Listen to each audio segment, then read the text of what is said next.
Isn't it a great day to be a Christian? Open your Bibles to Ecclesiastes chapter 3. Ecclesiastes chapter 3. Brother Creighton usually asks me, what's a good song to go along with the lesson? And I'm glad he didn't tonight, because the only one I can think of is the old Bird song from back in the 60s. Turn, turn, turn. To everything there is a season. Turn, turn, turn. That's kind of what we're talking about tonight. Solomon says there's a season for everything, and then we turn the page. And we turn the page. We go through life, turning life's pages. Solomon in Ecclesiastes is making an effort to discover the meaning of life. And when he comes to the end of the book, he ends it up with the summary statement, fear God and keep his commandments, for this is the whole duty of man. But before he gets there, he goes through all the different things that we have to go through.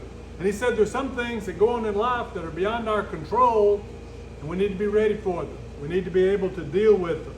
So the wise person is going to understand that and realize that no matter how powerful we may be, there are some things that we can't fix. We can't control those. It doesn't matter how rich somebody is. He can't keep from getting sick. Sometimes he's going to have sorrow comes into his life. And eventually all of us, unless the Lord returns first, are going to face death. And those are some things that are going to happen. Solomon's telling us that. He's going to try to help us get prepared for that by writing in Ecclesiastes 3. He's going to help us see that true comfort and happiness can only come by putting our faith in God. We need to make the best effort we can to take advantage of the opportunities that God gives us, because they're going to be good things. And we need to be taking advantage of those. They're going to be bad things. We need to be ready for those. So let's look at Ecclesiastes chapter 3. And what we're really talking about is the providence of God. God is going to provide what we need as we go through all these different times of life. Ecclesiastes 3 verse 1.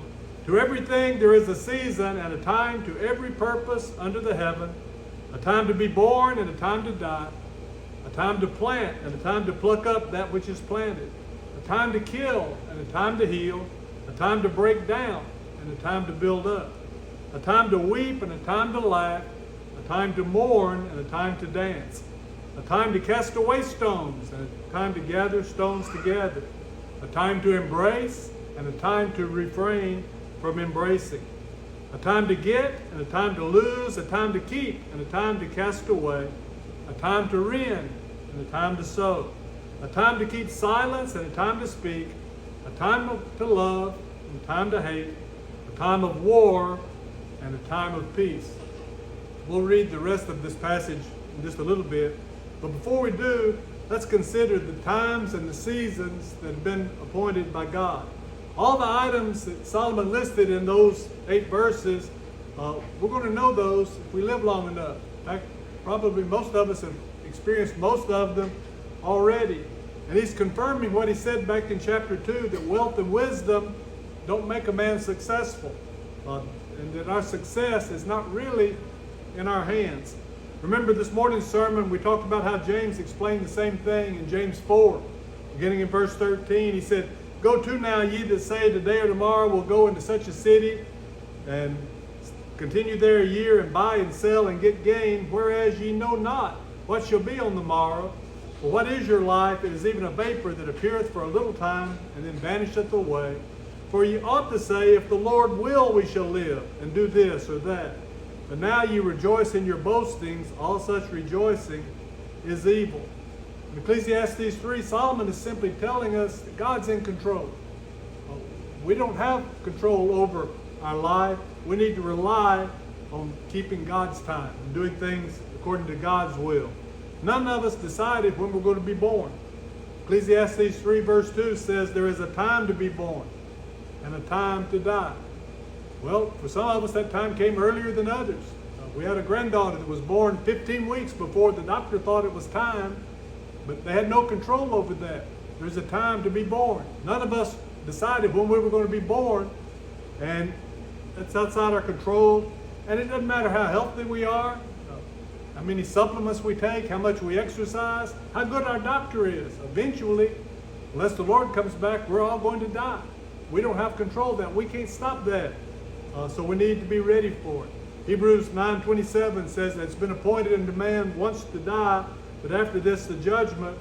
Now, contrary to what some people believe, the Bible never says that you all have an appointed day to die. You've heard people say, well, I guess it was just this time. I don't think those people really believe that, because if you think about it, they look before they cross the train tracks. If it's not their time, there's not going to be a train coming. What do they have to worry about? Just go. Heard an old joke about the man that had an airplane. He tried to get his friend to go up in an airplane ride with him. He said, no, I'm afraid it'll crash. He said, well, you said you believed that you wouldn't die till it's your time. He said, yeah, but I'm afraid we'll get up there and it'll be your time. We don't have control over most of the things, including we're going to die. But the fact remains that though we had no control over when we were born, we were born. And once we've been born, we're going to die. Everybody experiences those times. Verse 2 goes on to say there's a time to plant and a time to pluck up that which is planted. And if you don't understand that, talk to any farmer. They'll tell you that there's a time to plant. Brother Joe is a big gardener, but he doesn't start his garden in January because the ground's frozen. You can't get anything planted. He's not going to plant his corn in March, maybe late March, but not early March, because there's a chance of frost. He's going to wait until the right time. Now, he might want to, but want to doesn't make any difference, because if it's not ready, if the ground's not warm enough, if the air's not warm enough, if there's not enough moisture in the soil, we can't plant because it's not planting time. And the same is true about the harvest.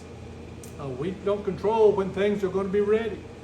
There are some people that maybe put off planting. I've heard a story about the guy that was trying to cram things, said you can't cram some things. You can't cram for life. And the illustration was you can't cram when you're farming. You can't go out in September and plant corn and expect it to be ready in October. It doesn't work that way. You've got to plant early so that it'll be ready when it's the time of harvest. And the time to harvest is when the grain is ripe, when the crops are ripe, when the fruit is ripe. If you harvest it too soon, it won't be ready. If you wait too long, it'll be rotten.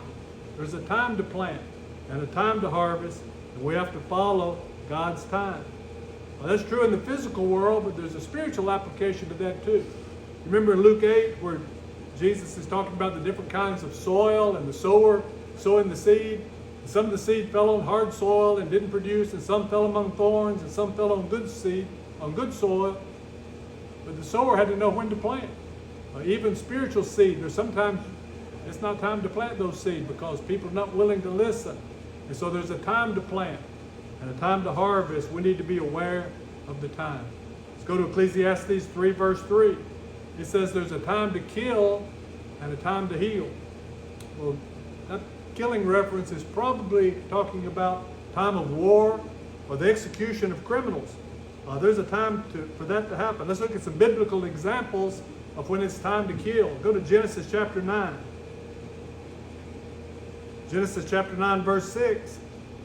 Whoso sheddeth man's blood, by man shall his blood be shed, for in the image of God made he man. So when you kill somebody, that's time for you to die. I mean, that's biblical.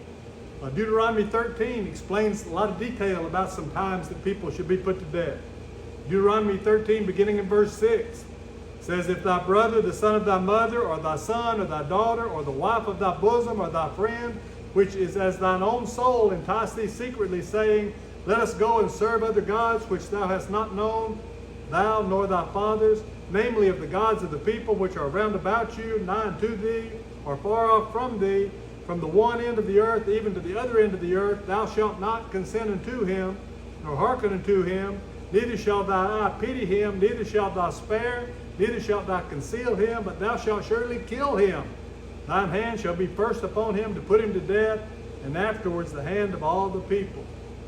So God said if somebody tries to entice you away from following God, in the old law, that was a capital offense. That person should die. God determined when people should be put to death. The time to die was up to him. It's not up to us. But it's also not up to us to interfere when someone has been given a just death sentence. There's a time to heal. There's a time when people that are sick, they need to be healed. They need to be nursed. They need to be brought back to health instead of going to their death. Verse 3 goes on to say there's a time to break down and a time to build up. And when I read that, I thought about the old buildings in Rutherford. There's a couple old buildings that have been built up. Bob took the old city hall and built it into a coffee shop and made it look really nice. They took the building across the street and built it up into a gym. The building next door to that's falling apart. They got tape around it because they're afraid a brick will fall off and hit somebody on the head when they're walking on the sidewalk. It may be time to tear that one down. Maybe there's still time somebody could come back in and reinforce it and build it back up. There's a time for that, but there's going to come to be a point when it's too late to build it up, and then it'll be time to tear it down. Solomon said there's a time to build up and a time to tear down. Verse 4 says a time to weep, a time to laugh, a time to mourn, and a time to dance. And all of those are talking about feelings of the heart. There are going to be good times and bad times that happen to all of us. Sometimes we're going to be excited, we're going to be happy, we're going to be rejoicing. Sometimes we're going to be sorrowful and we'll be sad. And God says we need to be prepared for those times whenever they happen. And we should be prepared for them to happen in the lives of those we love. Romans 12:15 says, rejoice with them that do rejoice and weep with them that weep. In Sunday school class this morning, we mentioned the Swedish proverb that says that shared joy is double joy, shared sorrow is half a sorrow, and that's the way it is. When we're joyful, we should share it with everybody else so more people can experience it. When we're sorrowful, we need to come along beside those that are experiencing sorrow so we can help them bear that burden. There's going to be a time for all those things, and we need to be ready. Verse 5 begins by saying there's a time to cast away stones and a time to gather stones. What that's talking about is the farmland back in that area was very rocky. I know how that goes. When we lived in Arkansas, we lived on Rocky Top Cove, and it wasn't named Rocky Top because the developer was a Tennessee fan. It was rocky. In fact, seriously, when I wanted to plant something, I'd find a big rock, and I'd dig it up and move it, and I'd fill that hole with potting soil, and that's where I'd plant something, because I knew that if I dug a hole, I was going to hit a rock, because there were rocks everywhere. That was the way back in their culture. And if they wanted to plant a crop, first they had to go through the land and clear off all the stones. They had to cast those away. Sometimes they want to build a wall, or they want to build a house, or build a building out of stones. And those times they have to gather stones together. And Solomon says there's a time to cast away stones, there's a time to clear the land, there's a time to gather stones together, and so we can be ready to build. Verse 5 ends by saying there's a time to embrace and a time to refrain from embracing. When I was a high school principal, I quoted that verse a lot. I'd go out in the hallway and I'd say, to everything there's a season, a time to embrace and a time to refrain from embracing. And this is the time to refrain. Y'all get away from each other. We had an assistant principal. He'd go around and catch two people hugging in the hallway and say, make room for Jesus. I mean, there's a time for that. And there's a time not to do that. And actually, that's in context. That's what Solomon's talking about. There's a time for physical intimacy, and there's a time when you shouldn't be physically intimate.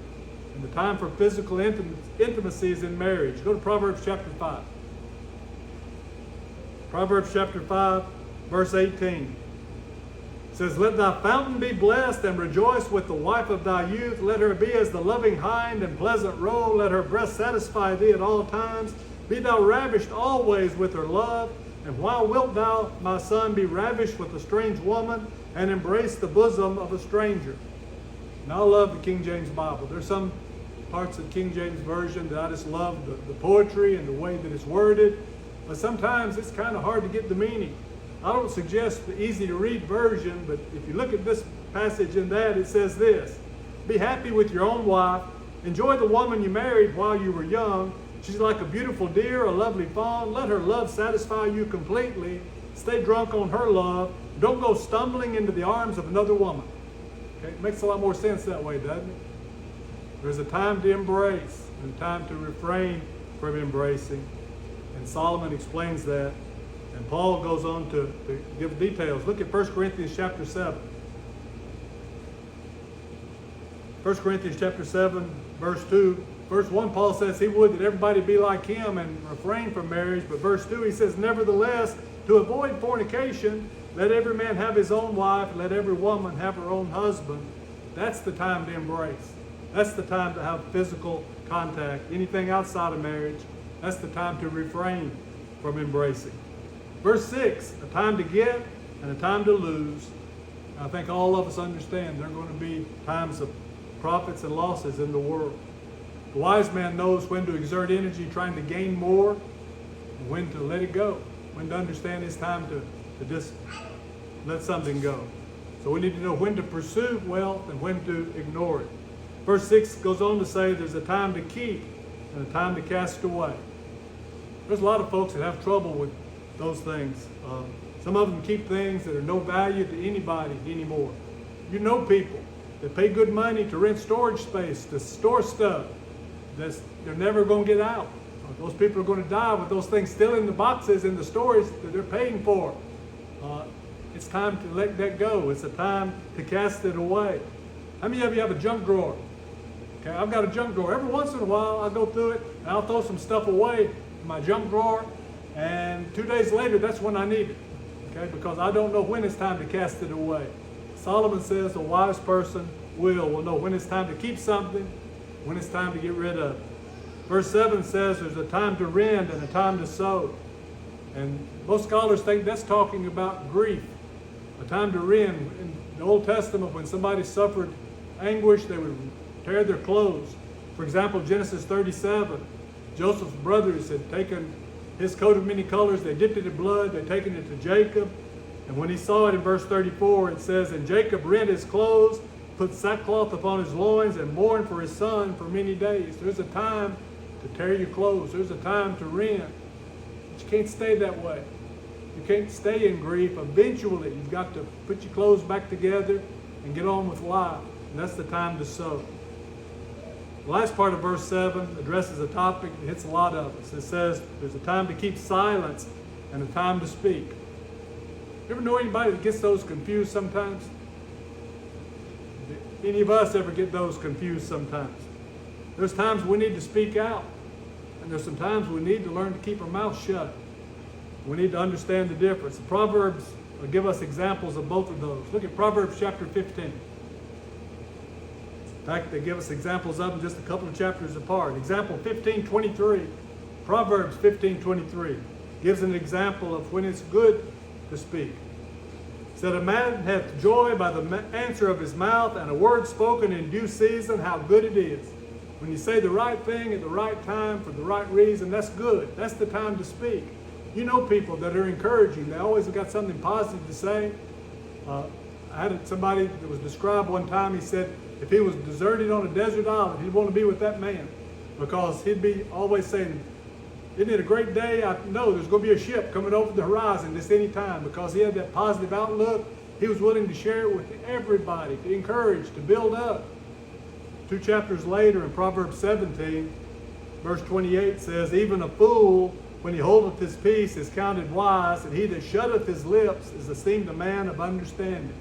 In other words, if you don't have anything worthwhile to say, keep your mouth shut. There's a time to speak and a time to keep silent. Verse 8, it says a time to love and a time to hate. Both emotions, hate and love, are common in life. We know there's a time to love. We think about love a lot, but there's also a time to hate. John chapter 13, we're told there's some people that we're supposed to love. John 13, verses 34 and 35, Jesus said, a new commandment I give unto you, that ye love one another. As I have loved you, that ye also love one another. By this all men know, or shall all men know, that ye are my disciples, if ye have love one to another. Jesus says we're supposed to love, but there's also things that we're supposed to hate.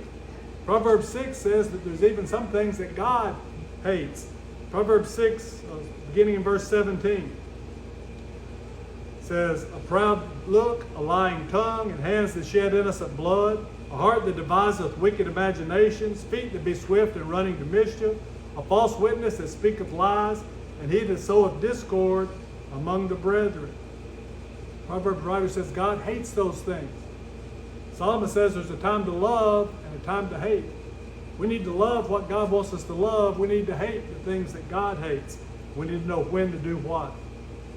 Verse 8 ends by saying there's a time of war and a time of peace. Basically, there's some things that are worth fighting for.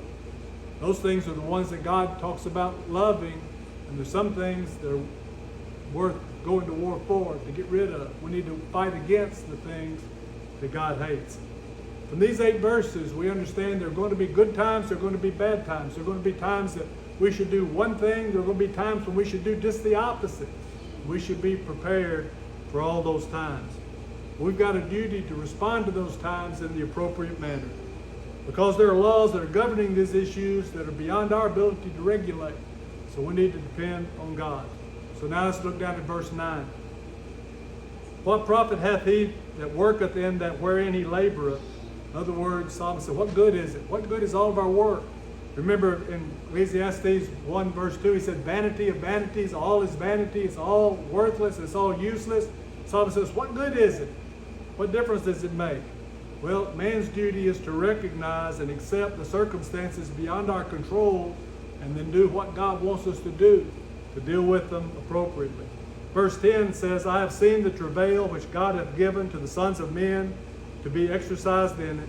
He hath made everything beautiful in his time. Also he has set the world in their heart, so that no man can find out the work that God maketh from the beginning to the end. God's made a beautiful creation. We can't understand it. None of us are smart enough to figure out how God does things. Verse 12 says, I know that there is no good in them but for a man to rejoice and to do good in his life, and also that every man should eat and drink and enjoy the good of all his labor. It is the gift of God. I know that whatsoever God doeth, it shall be forever. Nothing can be put to it, nor anything taken from it. And God doeth it, that men should fear before him. There's not anything we can do to make God's creation better. There's nothing that God has created that we should be able to take away. Verse 15 says, that which hath been is now, that which is to be hath already been, and God requireth that which is past. In other words, everything that is has already been. Everything that's going to be has already been. There's nothing new under the sun, it says in other places. We need to realize that God has a purpose for everything, and we need to live according to his purpose.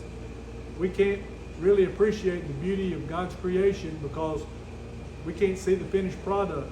Somebody said that our view of life is the same as the bottom of a needlepoint. You've ever seen somebody do needlepoint? I used to do some needlepoint sometimes. And if you turn the canvas upside down, there's all these strings and knots, and it's just a big mess. But if you look at the front, it's a pretty decent picture. There's something beautiful. That's what the universe is. That's what God's creation is. We can't understand it because we're not looking at it from the right perspective. We need to look at it from eternity.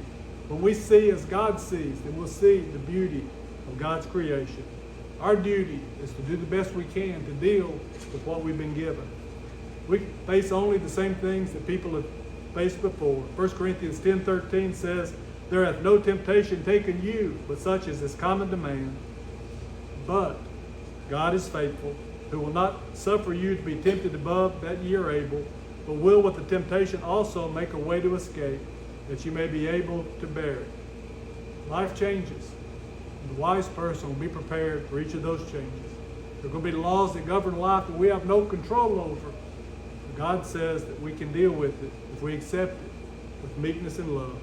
We should always seek God's guidance as we deal with the changing times and seasons. There's many things that we don't have control over, but we can control our conduct. We can develop our own character, and we can decide to obey God. In order to obey God, you need to be a Christian. It's the only life worth living, the only death one would dare to die. If you're already a Christian, how are you dealing with life's seasons and times? There are going to be some sad times. There are going to be some times when you need somebody to come alongside you. If you're experiencing one of those tonight, we can pray with you and for you. If we can help you in any way, won't you come forward right now? We stand together as we sing.